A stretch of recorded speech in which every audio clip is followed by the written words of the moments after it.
Hello friends.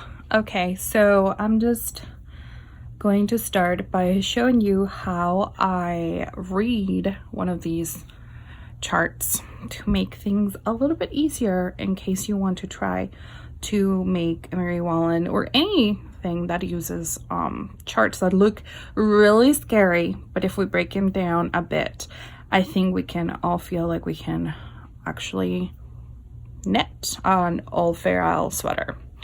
So the way that this sweater is done, well, cardigan, this is a chestnut, and it has two charts, as you can see here.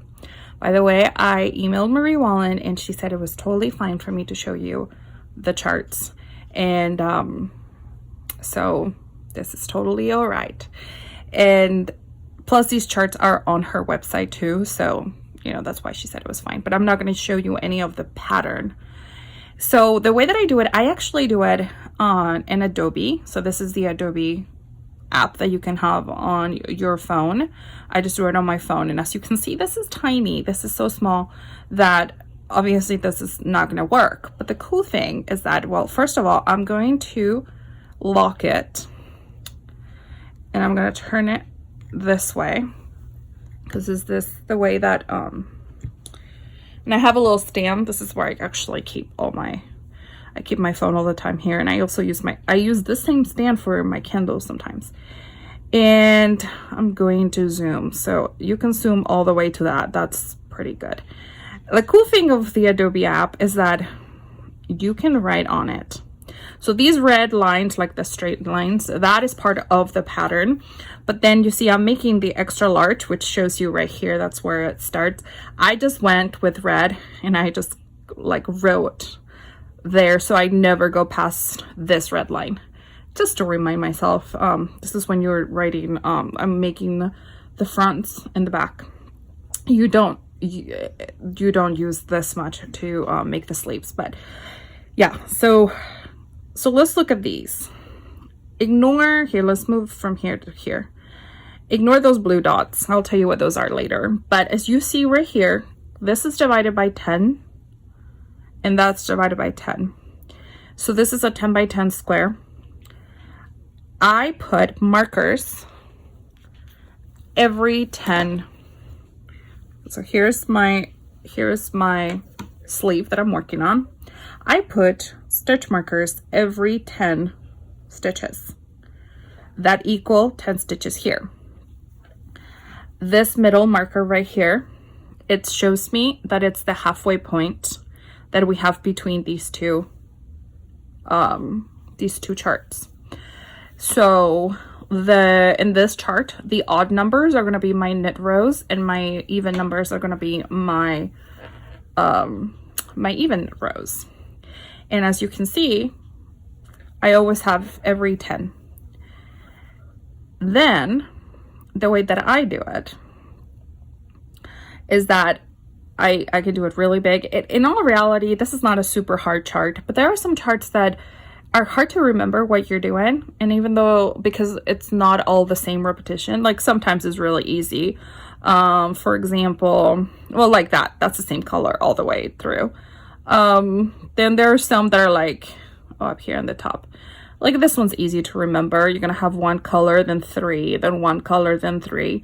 That's easy enough to sorry, there's small glare. I hope it's not too annoying. That one's easy to remember, but there are some that I'm usually watching TV and I don't want to memorize what I'm supposed to be doing, or they're a bit different. Every 10 stitches is a bit different, so I don't want to remember it. So this is the way that I do it. I set my phone pretty big as you want, and then I set it at the bottom. For example, I'm doing this row. I'm going to set it against the bottom of my screen. Then I'm going, imagine I start it there. I go 10, then I move it. I just slide it there and I do the next 10. Then I slide it and I do the next 10. Sometimes I do more than that. I don't have to stop every 10. But as you can see, and then I make it there and I know that I am on this one. the middle one. The good thing about this is that if you make a mistake, you can just go counting by 10 and be like, okay, that doesn't look good. Well, how far am I from the beginning of the row? 1, 2, 3, 4. So then I can just go and like find the 40th, you know, from the beginning of the row or whatever. And I can look at his, and I imagine it's this one, and I can look and be like, oh, okay, well, what mistake did I make? And I can fix it right away very easily, and you can see where you're at. Do you have to do this? No, but I'm just showing you how I do it.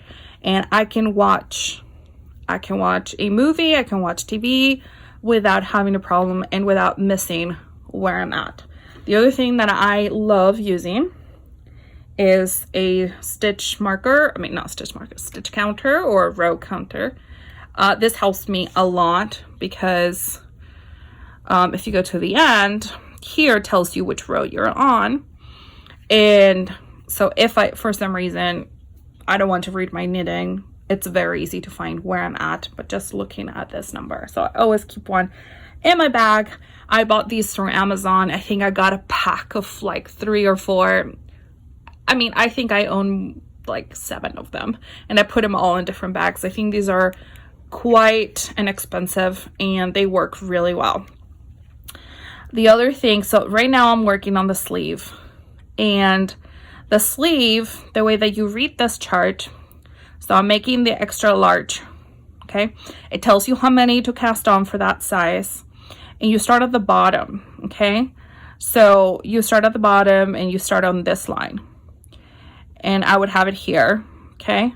And then it tells you to increase. After that, it shows you right there, and you're going to increase, you move it up. After you increase, you know that you're not in this one because that's the extra large. This is a large and extra large, and you're going to be there. And then you're going to go, as you can see, you increase after 4, okay? And it tells, and you can see that it's going to go outwards, right? Because you're going to be increasing. After this, after you get to the very top, you still have to keep on going. I'm going to show you right here on the sleeve. So that one leaves you to about here, and you're still going to have to be increasing all the way. Oh, I lost my phone there. You're going to have to keep on increasing for a while longer, but that green line is not there anymore. So what did I do?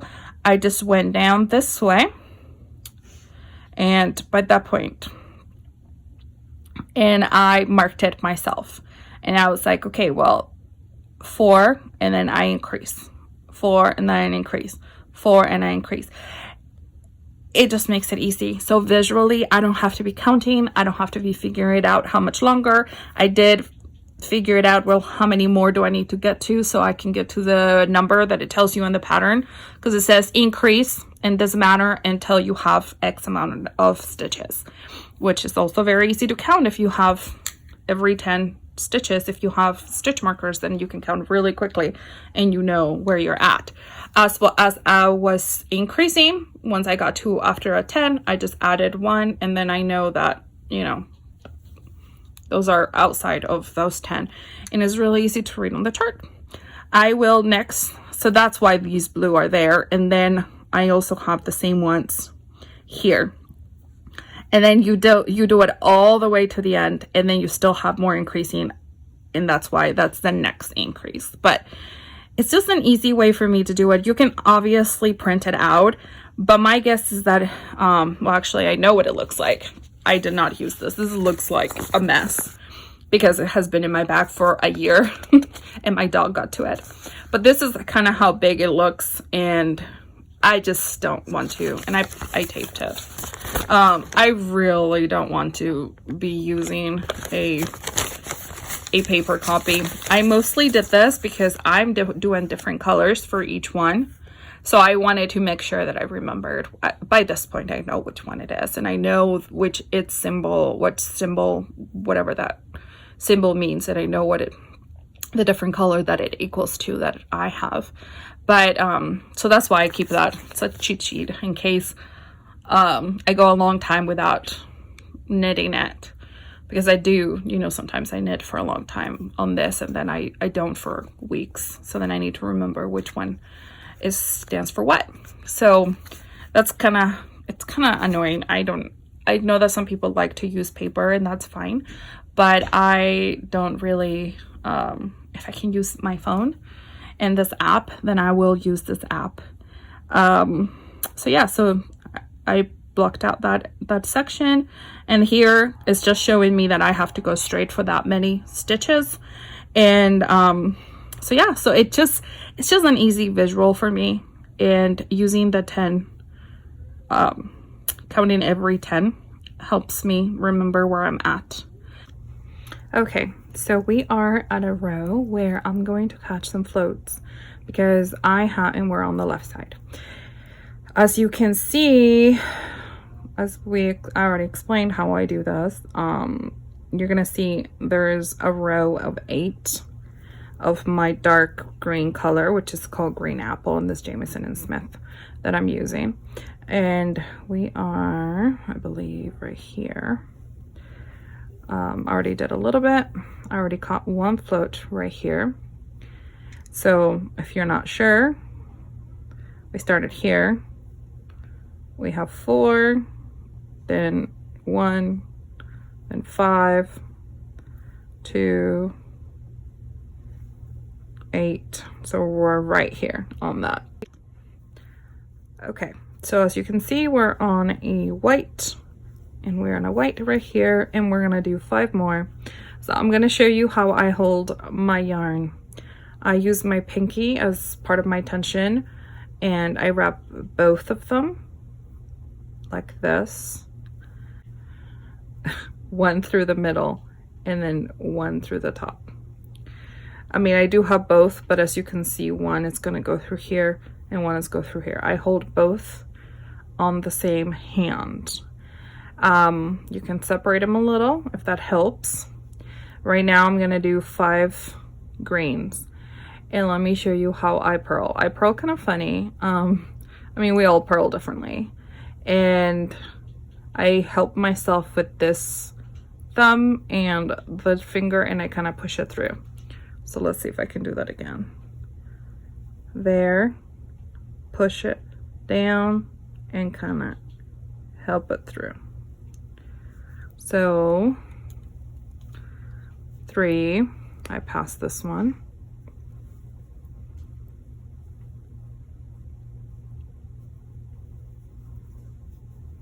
So you can see there were 3 there, and we can move it if we want there, and I need to do 2 more. 1, 2. Okay, I like to have the color that I'm gonna be working the most, especially when I have to catch a float on the left with on the purl side. I like to have the color that I'm gonna be catching on the bottom, and the color that I am doing most of on the kind of like forward here. And so now we're gonna have to do 8. Well, first we need a white, so I just kind of grab it. You want to pull a little to make sure that there's good tension. And now we're gonna do 1, 2, 3. Since there's 8, I'm going to catch my float now on this 4th. So the way that I'm gonna do it, I'm gonna put in my needle. I'm gonna grab this color, the color that I need to keep going with, and I'm gonna pull it down, and I catch it here, and then I do a normal stitch. Okay, you're not gonna have the white. You're not gonna have the white see. You're not gonna go. It's not gonna see it yet, but it is going to be twisted here. And unless you want to have a big old mess, you're gonna keep it straight. We need to untwist this by doing it on the next stitch. You're gonna put it in, and I just open it up. Okay, you don't have to undo anything else. You're gonna open it up and knit that green.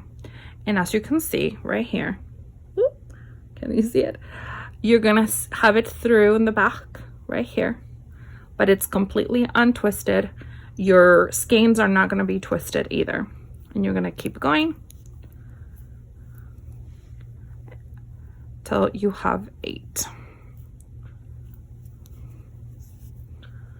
And as you can see, you have it through here and you don't see it on the front.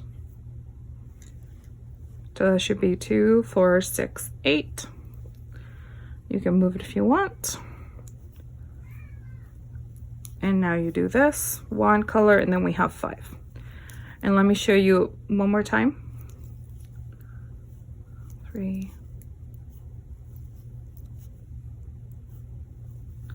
This is pretty sticky yarn, so it likes to kind of twist on itself because I have 2 strands in my hand. So I just undo it and I keep going. Obviously I'm going very slow to show you, but this is how I can just knit quite quickly without a problem and without having to drop anything. So it just keeps on going. So you can see you have to do 2 and then the other 6 if you can move it too. So we're gonna do 1, 2, 3, and we're gonna catch it on that 4th. Again, you're gonna pull it down, grab it. It's all twisted. So we're gonna put it in and we're gonna, and it completely untwists. Completely untwist. So now we can just keep going. 2, 4, 5, 6, 7, 8. White. And we have 3 greens. 1, 2, 3. And we're here at the middle point because we have this stitch marker.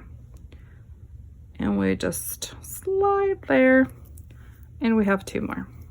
This one's not very hard to remember. It's obviously 8, a white, 5, a white, 8, a white.